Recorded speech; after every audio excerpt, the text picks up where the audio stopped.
Good morning, baseball fans. Welcome into the Friday episode here of the Payoff Pitch. I'm Jason. He's Hockey Squirrel. How's it going there, man? Oh yeah, buddy. 4-1 day there for Hockey Squirrel members. 2-1 here on my official bets that I gave out for MLB.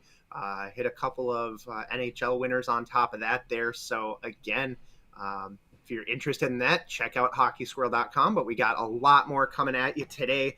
A lot more value on the board. And really, to me, I guess, for my little quick hit is I think there's a lot of spots that kind of scare the hell out of me for pitching matchups.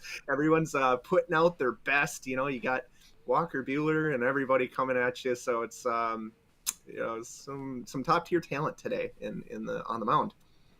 Yeah, there certainly is, and we're here to guide the viewers right through today's entire MLB slate. You guys can see the menu there on your left-hand side. We'll go on through it, and we guys will talk the entire MLB slate. We've got that comment section open. Hey, we highly encourage you guys to chime in, and hopefully we can interact with you guys. But if not, talk amongst yourselves and let us know what your best bets are. And hit that like button, of course, as you go through these bets. And we're powered by BetUS, an excellent sportsbook. Go check them out. We've got a sign-up referral link in this video description if you want to go check out BetUS, an excellent sportsbook to go ahead and add to your arsenal. Let's go ahead and start off with quick hits. You've already done yours. Quick hits is just where we kind of give you guys our opening thoughts on kind of this slate. My opening thought is I had a great time kicking off the MLB season. It was just fun having MLB back. Oh, yeah. We were profitable. I gave out 5 bets, went 3-2 in those bets. My leans even did good. My biggest lean, Ben Gamble at plus 150. That one would have went ahead and cashed. Both of our underdogs cashed. Your Reds came through. My Diamondbacks came through in dramatic fashion. It was fun to have baseball back. And last more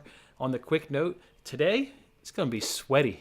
The picks I give out. Yeah. It's Nerfy day, baby. It's the Nerfy day. I wore the Nerfy shirt on the wrong day. Should have saved it for today. So let's just jump right onto it. All right, second inning. This is what we call around the bases. This is where we each take a couple of games and we talk about them in a little deep dive analysis and of course give you guys bets. So let's have the Hockey Squirrel go first. What's the matchup you want to talk about? Sure, man. I will take an early game this afternoon, and that's going to be the Chicago White Sox and the Detroit Tigers. And at first, I looked at the book, I opened it up, I saw the odds. I'm like, oh yeah, I like the White Sox. I like Giolito and the whole 9 yards. I started diving into these rosters, and I think the Detroit Tigers look a lot different than they did last year. I think, again, what I'm trying to avoid is that kind of same public thought of falling into that trap of like, oh, they sucked last year, so they're not going to be good this year, right? And now we see they pick up Austin Meadows. We see Javier Baez following him, Candelario, and still Miguel Cabrera. Everyone loves Miguel Cabrera. You have Jonathan Scope and Akil Baddoo. I still remember at least Tucker Barnhart. I just think this roster looks a lot different than it did. And I think there's some really decent additions and upgrades to this team. I started looking into the money distribution, and it does favor the Detroit Tigers. They are a home team, and it's Rodriguez against Giolito. I just don't think it's that far off of a matchup. And while Giolito does scare me, and I will not sit here and tell you that he's a bad pitcher by any means, I think I will go ahead and side with the home team again for their opening day and go where the money is at least and try to kind of fade that hopefully public perception of Detroit sucking still. Yeah, you better not talk smack about Giolito. I got 6 million people here in my neighborhood that'll drive up to Minnesota and put a hurting on you if you talk smack about Giolito. Yeah. No, I think you're right? That Tigers team certainly did improve in the offseason. I'll just kind of touch on that for a second. I think the reason that people obviously like the White Sox is they're remembering last season their success against the left-handed pitcher. And boy, did they just eat up left-handed pitching. We obviously know that may not translate, so far into this 2022 season. But I think that's what people are maybe gravitating to is that left-handed pitching success. And they did have success against Rodriguez in 2019. They were able to get 5 runs against him in 6.1 innings. So let's go ahead and get those Tigers, though. Tigers are going to go ahead and come through for you right there. I want to go ahead and look at this. Yeah, and Oh, for a line on that, they're a little bit plus money. I'm saying like plus 115 just to add that. So plus 115 for the Tigers. Okay, cool. Something around there. Yep.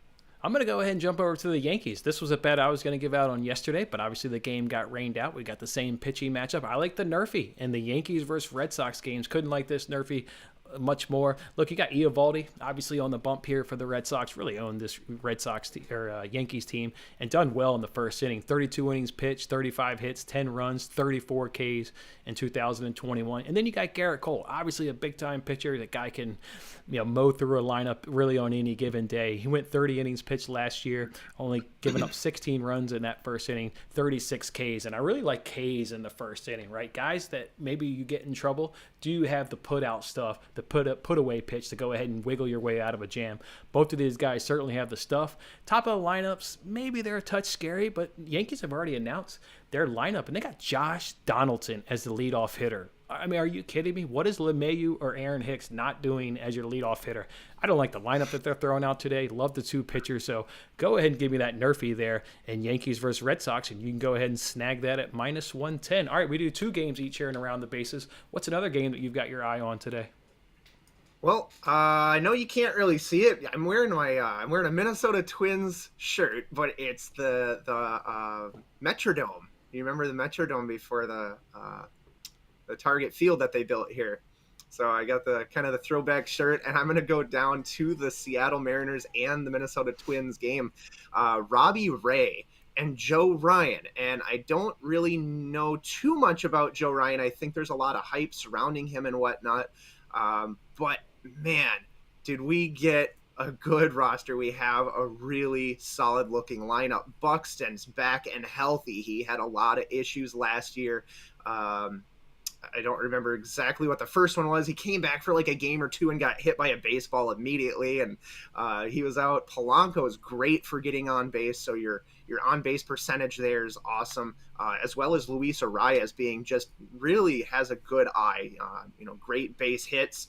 And then we pick up Carlos Correa, which is excellent, followed by the big bat of Miguel Sano. And much like when we had Nelson Cruz, I think it was too much power almost for one team because there were a lot of strikeouts where they were swinging for the fences here.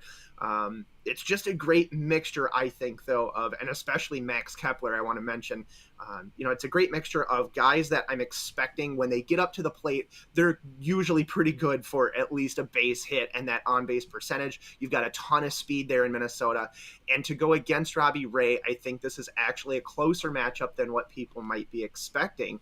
And again, I'm really liking these home teams in the first week here or so to kick things off. And I will take Minnesota at a small -120 price. And that's not to say that Seattle hasn't upgraded their roster either, adding Jesse Winker. Ty France is still around, and it's a decent team for sure. Again, I'm not going to sit here and call any professional team really bad unless they're the Montreal Canadiens, but that's not even MLB. So I will take the Minnesota Twins here on a home opener with an absolutely stacked roster. And the only thing again scaring me really is Robbie Ray, but we'll give this Joe Ryan a chance and see what he's got. Yeah, I think that big, tall lefty should scare you and should have you shaking in those boots nervously. That's going to be a close game. You're going to be sweating. I mentioned the bets I give out sweat. I think you're going to be sweating. I actually like under 8 runs in that game. You got Joe Ryan, a team that's never faced the Mariners, Robbie Ray, Cy Young candidate.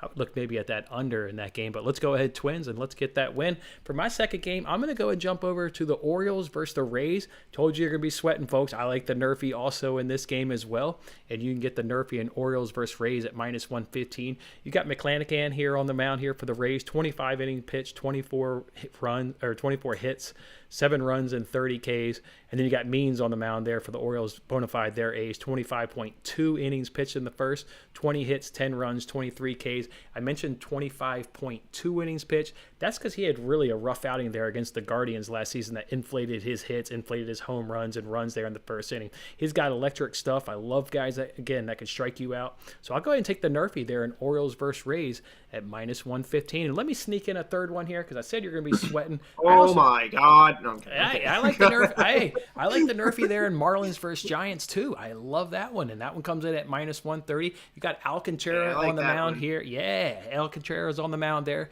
for The Marlins, 33 innings pitched. He got 32 Ks, only gave up 25 hits and 9 runs. And Logan Webb's on the mound there for the Giants, 26 innings pitched, 25 hits, 11 runs, and 33 Ks. So I love the NRFI in that game. Neither one of those offenses are super great. We know the Giants had a great season. They kind of chipped away a team good lineup, but not like bona fide, guys that like stand out and you're going to, stars, so to speak. So yeah, give me the NRFI there in that Marlins versus Giants game. I like that one right there.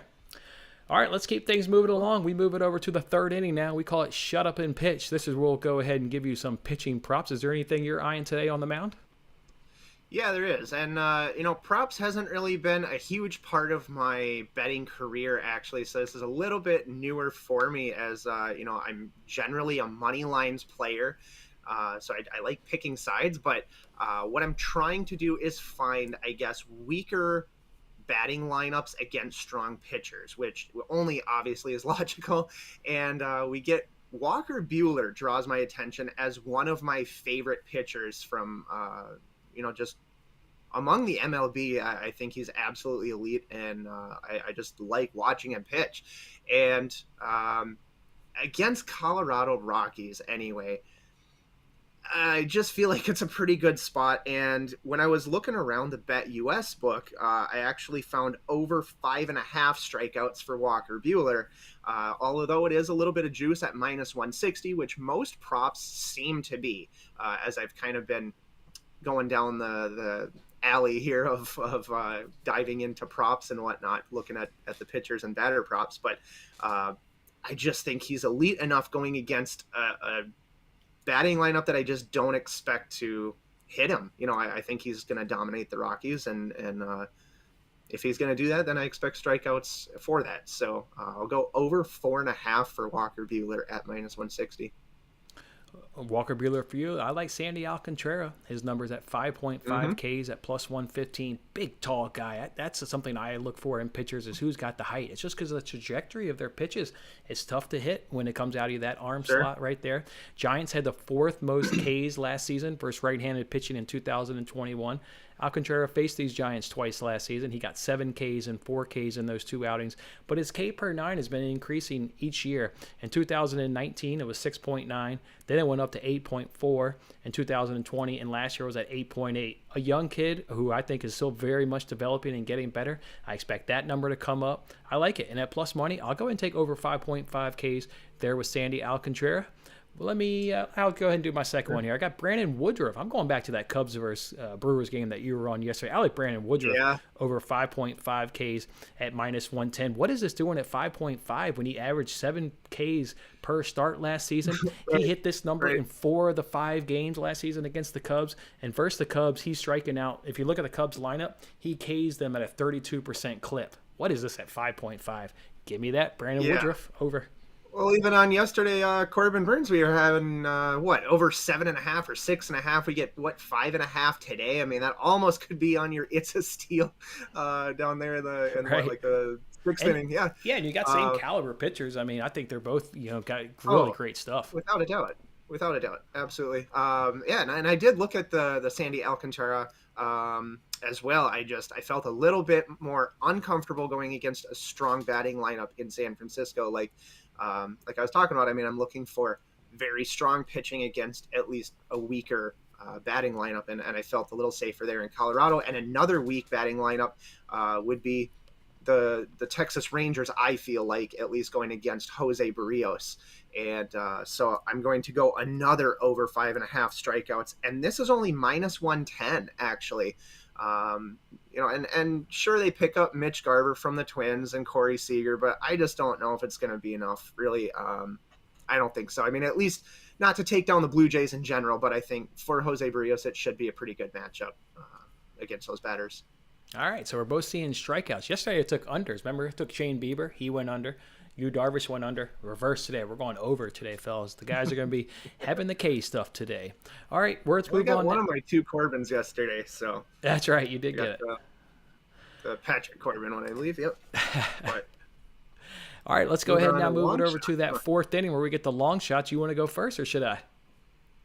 I got it. All right. We see actually an increase this morning now in a long shot money line that I'm liking, and that's on the Baltimore Orioles. I was seeing around plus 160, and just prior to the show, I saw it bump up to plus 175, and we hit our nice long shot yesterday on the Reds. We move into today against or a matchup of John Means and Shane McClanahan, where I really, really liked John Means last year. Anytime he was on the mound, with as much as people hated the Orioles, or as bad as they seem to be, John Means really at least gave him a big boost and kind of saved him in a few of these games. Where McClanahan, I didn't really trust. I don't think his stats were real great, off the top of my head from what I remember. And you have Mountcastle, you have Mancini, Rougned Odor still. I just don't think it's as bad of a team as, again, people are expecting them to be, much like the Tigers. And I really like to make plays off of what people remember from last year, especially when things change with the trades and whatnot. And with how kind of data driven I've tended to be in the NHL and whatnot, especially this year, I'm just really waiting for data to be populated. And I want real world results this year so that they're current and present and meaningful. So anyway, though, but yeah, at a plus 175, that's too much to me anyway for Baltimore Orioles off the top. So I will grab them as my long shot underdog play at 175. I think that's a great play. Anytime they have John Means, that guy on the mound, I think Orioles are definitely worth backing. They've got a great lineup. You named those pieces right there. And remember, folks, the underdogs went 5-2 yesterday, so they were certainly barking. It's earlier on the season. We don't really know who's going to be who, right? Love that play right there with the Orioles. I'm going to go ahead and do my long shot. Red Sox plus 150. What are we doing getting the Red Sox at plus 150, folks? Like, why does the public always love New York? I do not get that whatsoever. If you want to look at, especially with Garrett Cole. Yeah, especially with Garrett Cole. Hell, the Red Sox own him. They'll tag that guy right there. So I absolutely don't get it. Lineup wise, I don't. Not a whole big discrepancy. Big names on each of these teams. The Red Sox won 11 of the 19 games in 2021. Cole only went 2-3 versus the Red Sox in 2021, and Ian Valdi went 3-2, and he got 2 no decisions. So we pitched good in 7. In 7 of those outings. So. Yeah, Red Sox plus 150. I don't get it. I don't get it. Do you think Garrett Cole is as good now after that whole like sticky stuff discrepancy thing last year, or like the whole ordeal that we went through? Because I think, if I remember correctly, we did see kind of a drop off in his play and spin rates and all kinds of stuff after that whole ordeal.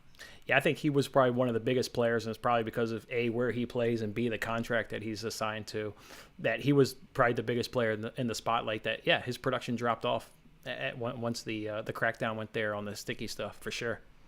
Without a doubt. So yeah. Another spot you can take advantage of. Yeah, I like that one as well.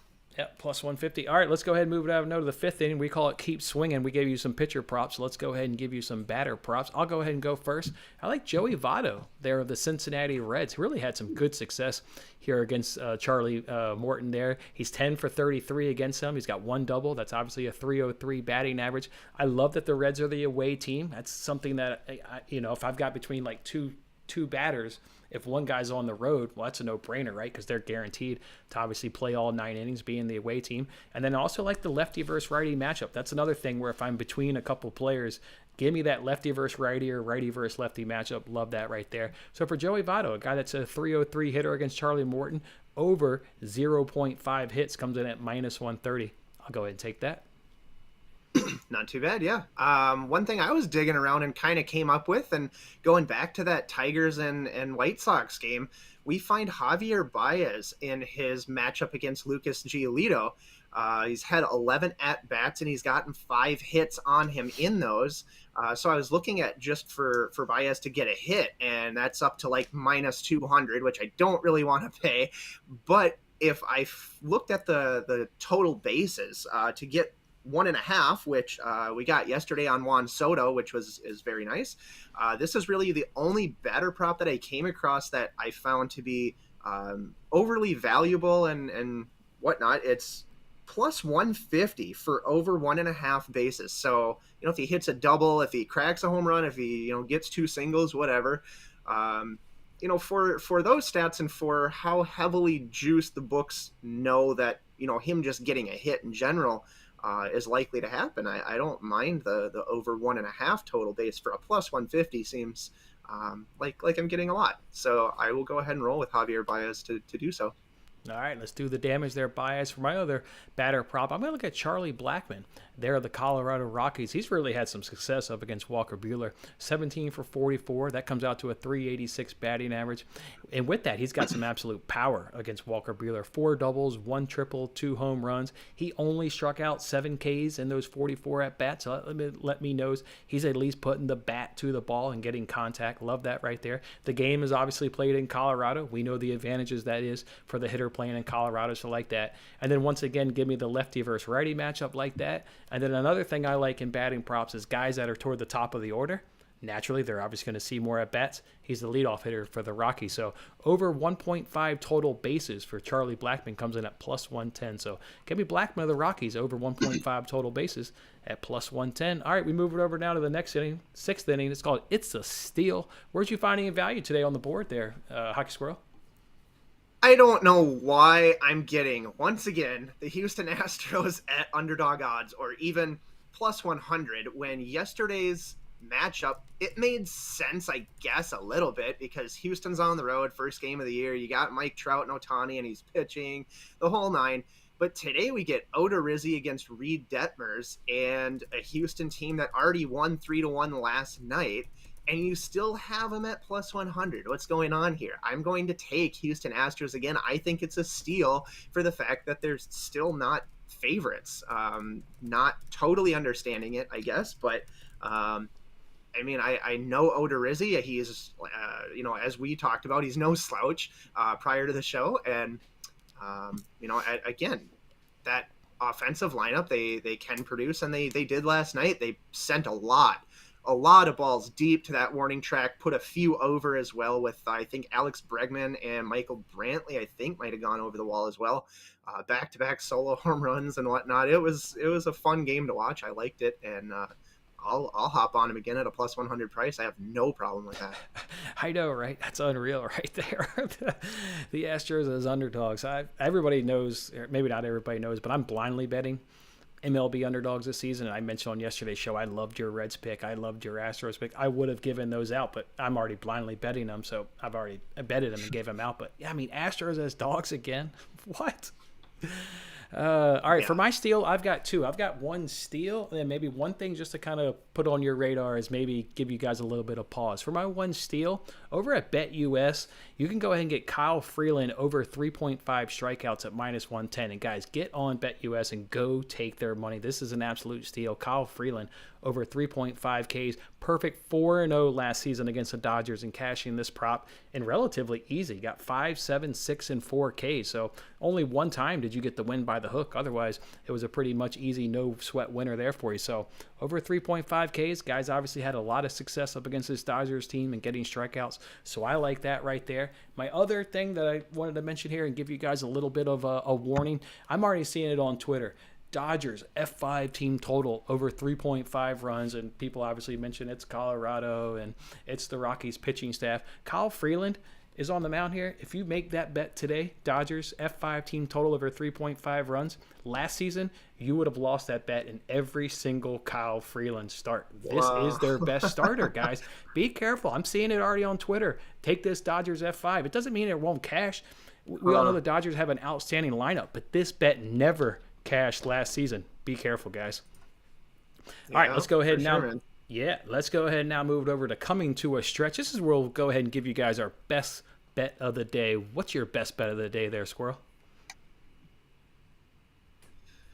Man, you got me really interested in the Red Sox, although I don't think I'll call it maybe my best bet. I would really entertain the idea of taking that.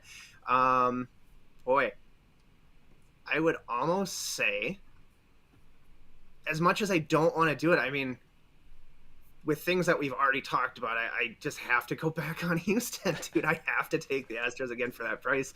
As we talked about, Twins probably going to be a little bit sweaty potentially there. I'll go with the Astros, man. At that plus 100, I just feel like it's too good. I really do. Yep, makes sense right there. All right, for my best bet, I'm going to hit you guys with another NRFI. I saved this one for my best bet. I'm doing Mariners versus Twins is my favorite NRFI of the day at -130. Why do I like this one so much? You got Joe Ryan on the mound there for the Twins. Last season in the first inning, 5 innings pitched, 0 runs, 7 Ks. But I like about this is he's also never faced the Mariners. We always know initially that's an advantage to the pitcher, right? You don't know his delivery. You don't know his repertoire. You don't know really anything about this guy. I mean, you can watch him on video, but it's different when you step into that batter's box and you got to actually face a live pitch. So I think that's a huge advantage, having never faced this Mariners team before. And then obviously for the Mariners, you talked about it and I talked about it. You got Robbie Ray. I mean, Cy Young candidate, 32 innings pitched last season, 11 runs, 41 Ks. You want to talk about strikeout stuff. Robbie Ray obviously has that. And then he's just a big lefty. I love his trajectory and his arm angle. So, and then you want to look at what Robbie Ray has to face. No longer has to face Nelson Cruz. Obviously, they got Snow, but you no longer face Nelson Cruz. And also you don't have to face Josh Donaldson. I would say 2 of their 3 best hitters probably from last season in terms of like power and thump. So I think that's a big loss there for the Twins. So that's my best bet of the day is Mariners versus Twins, NRFI at -130. Okay, yeah. I mean, I do feel that there was a lot, I think, of and I'm sure, every team goes through this at some point, and regardless of the sport, you go through a lot of injury and whatnot too, but I do think we were missing a lot as well in terms of batting with obviously Buxton and whatnot. We didn't even have Correa last year, and Kirilloff steps up now, so I think the great play of Polanco and Arias is now going to be surrounded and supported with some really great players as well.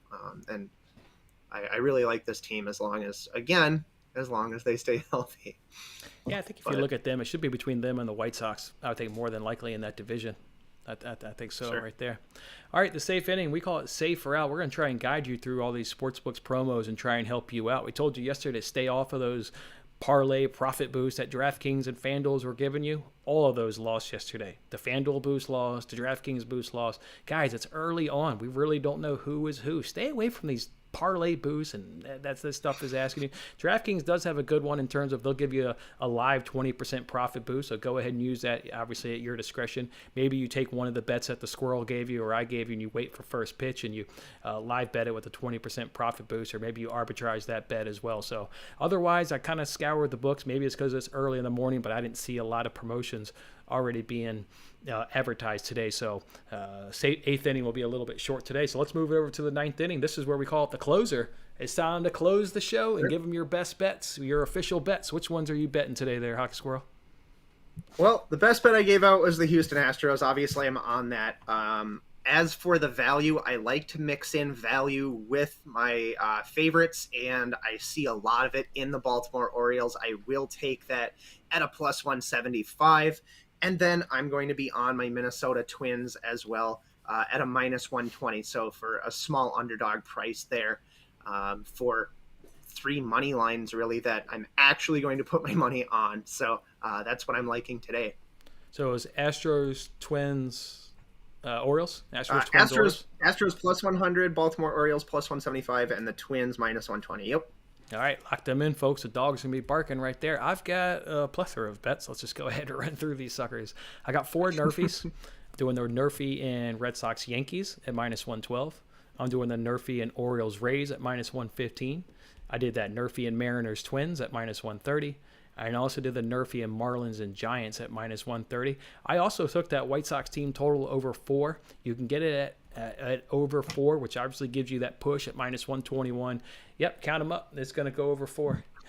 The thing I like about this is, A, you get the push, and B, if the left-handed success from 2021 carries over, I want to be on it right from the jump, and I'm willing to put a unit in play to see if that trend can carry over, because if it does, that's going to be a cash cow like it was last season against left-handed pitching. So like that White Sox team total over 4, so we can go ahead and push. Give me that Brandon Woodruff over 5.5 Ks at -110. I also like Joey Votto over 0.5 hits at -130. And then my dog of the day, personally, I make one plus money bet every single day. I call it the dog of the day. I'm going to go ahead and do Charlie Blackman over 1.5 total bases as my dog of the day at +110 for the second day of the the MLB slate. Ooh, there it is. I'm in. We got to get off of that. Buddy in the chat here says, hit the trash can for Houston. Hit the trash can freezer, right? Hey, if that's how they won yesterday, I'll take it because they put money in our pocket. They can bang on those trash cans all day long. Yes, Cool. sir. All right, there it is. There's the Friday edition here of Payoff Pitch. Hey, guys, make sure you're following us both on Twitter. You can obviously see the information's been scrolling along the whole time. Hockey Squirrel will be firing out bets over the weekend, and, of course, I'll be firing out bets over the course of the weekend. Go enjoy your weekend, guys. Thanks for hanging out with us here on the Payoff Pitch. We'll see you back here on Monday's episode. It comes at you guys every day at 11:30 a.m. Eastern Time. Great comments in the chat right there. And hit that like button on your way out. Let's cash these bets, guys. Enjoy the day's baseball slate. Get her.